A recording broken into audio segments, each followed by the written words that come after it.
At first, they poisoned him. He did not die. Then they shot him. He still did not die.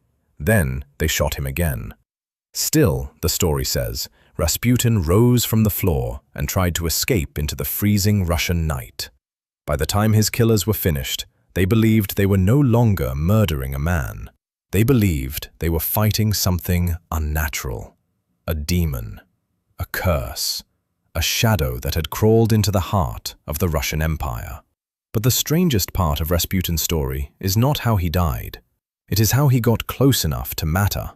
How a poor peasant from Siberia walked into the palace of the Romanovs, placed his hands over the bleeding heir to the throne, and made an empire believe he had been sent by God.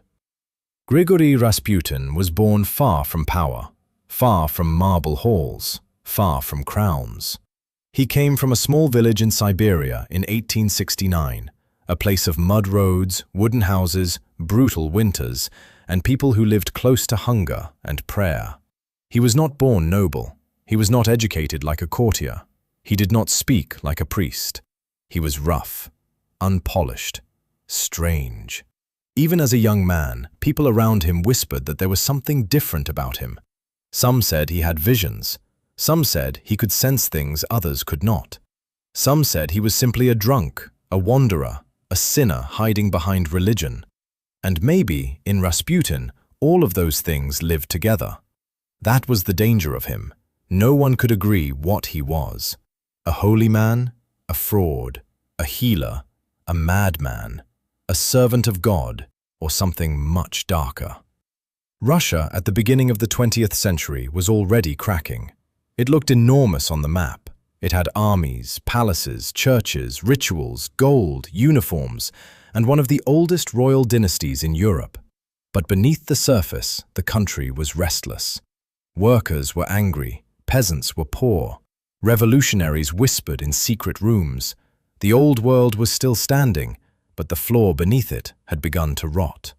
At the top of this empire stood Tsar Nicholas II. He was not a monster. He was something more dangerous for a dying empire. He was weak.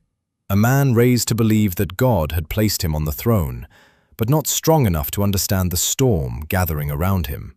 Beside him stood his wife, Empress Alexandra, cold to the public, deeply religious, suspicious of politicians, and desperately afraid. Because inside the palace, behind the gold and ceremony, the Romanov family carried a secret. Their only son, Alexei, the heir to the Russian throne, was sick. Alexei had hemophilia, a disease of the blood.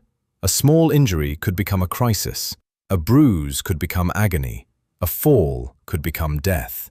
For Nicholas and Alexandra, this was not only a medical tragedy, it was a dynastic nightmare. The future of the Romanov dynasty lived inside a fragile child who could bleed from the inside and die without warning. Doctors tried. They failed. Medicine had limits. Prayer became a refuge. Fear became a prison. And then Rasputin arrived. He had wandered across Russia as a religious pilgrim. He had gained a reputation among certain circles as a man of spiritual power. Women of high society found him fascinating. Priests found him disturbing. Some aristocrats laughed at him. Others feared him. But Rasputin understood something better than all of them. He understood desperation. And the Romanovs were desperate. When Rasputin entered the world of the imperial family, he did not look like a man who belonged there. His beard was wild, his clothes were simple, his eyes were intense, almost hypnotic. He stared at people as if he could see what they were hiding from themselves. To the court, he was vulgar. To Alexandra, he was a gift. Because when Alexei suffered, Rasputin seemed to help. Maybe he calmed the boy. Maybe he stopped the doctors from using treatments that made things worse. Maybe Alexandra's belief in him changed the atmosphere around the child. Or maybe, as some believed, he truly had a strange healing power. Whatever the truth was, the result mattered more than the explanation. Alexei improved. And from that moment, Rasputin was no longer just a wandering holy man. He became necessary. To Alexandra, he was not a scandal. He was the man who could keep her son alive.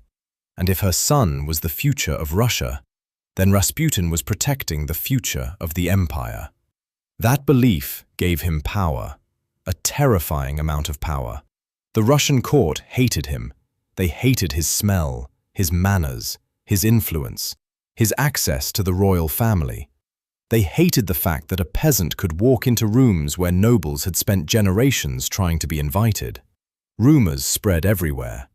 Some said Rasputin controlled the empress. Some said he chose ministers.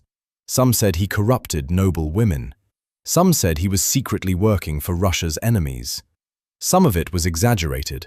Some of it was political poison. Some of it came from people who wanted him destroyed. But Rasputin made the rumors easy to believe. He drank. He sinned. He preached repentance after indulgence.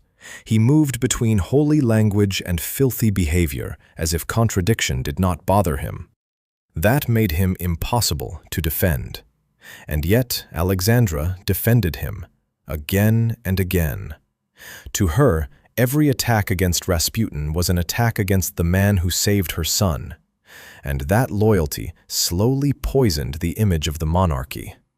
The people of Russia began to look at their rulers and see not sacred authority, but weakness. A throne controlled by whispers, a palace ruled by fear, an empire with a mystic standing too close to the crown. Then came World War I. Russia entered the war with pride, flags, and prayers. But the war devoured pride quickly. Russian soldiers died in enormous numbers. Weapons ran short. Food became scarce. The front lines became graveyards. And in 1915, Tsar Nicholas made a disastrous decision. He went to the front to personally command the army. That left Alexandra in Petrograd, handling affairs at home. And behind Alexandra stood Rasputin. Now the rumors became more dangerous. Every bad decision was blamed on him. Every ministerial change was blamed on him. Every defeat fed the belief that Russia was being destroyed from inside the palace. To the aristocracy, Rasputin was no longer just embarrassing. He was a threat to the survival of the monarchy. And so, a group of nobles decided that if the Tsar would not remove him, they would. The plot formed in darkness. The most famous conspirator was Prince Felix Yusupov, rich, young, elegant, and convinced that killing Rasputin could save Russia. They invited Rasputin to Yusupov's palace late at night. The story goes that they brought him downstairs into a private room. There was wine, there were cakes, and inside them, poison. Enough poison, they believed, to kill several men. Rasputin ate. He drank. They waited. Nothing happened. Minutes passed. Then more. The poison did not seem to work. Yusupov watched him in horror. The man kept talking, kept breathing, kept living. And in that room, legend began to take over history. Was the poison ineffective? Was the story exaggerated later? Did he eat less than they claimed? Maybe. But to the men in that palace, it must have felt like the devil himself was sitting at the table with them. So Yusupov took a pistol and shot him. Rasputin fell. For a moment, it seemed finished. Then, according to the legend, he opened his eyes. What happened next became one of the most famous death stories in history. Rasputin, wounded but alive, rose and tried to flee. He staggered out into the courtyard. The conspirators panicked. More shots were fired. He collapsed again. This time, they made sure. His body was taken away and thrown into the freezing water of the Neva River. By morning, Rasputin was dead. The man they feared had finally been silenced. But killing Rasputin did not save the Romanovs. It did not save Russia. It did not stop the war. It did not restore trust in the throne. It was too late. The empire was already bleeding internally, and no mystic could stop it.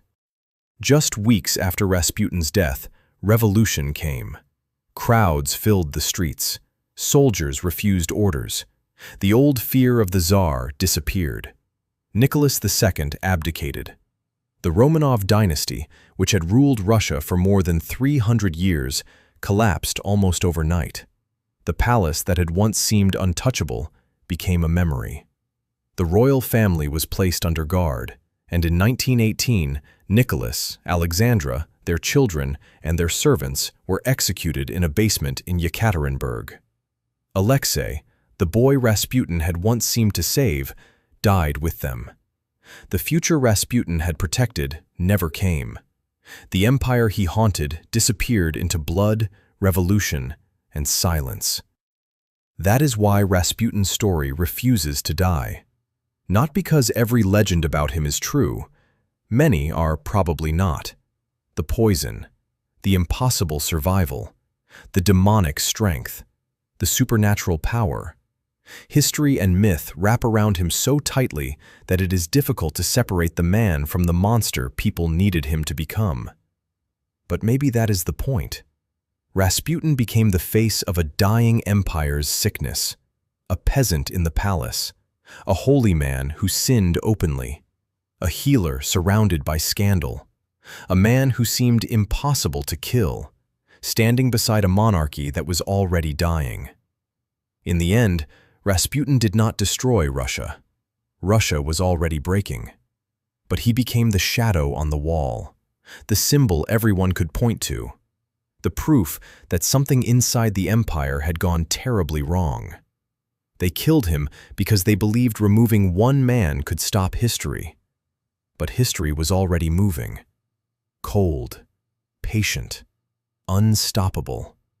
And when it came for the Romanovs, there was no poison, no prayer, and no miracle left to save them.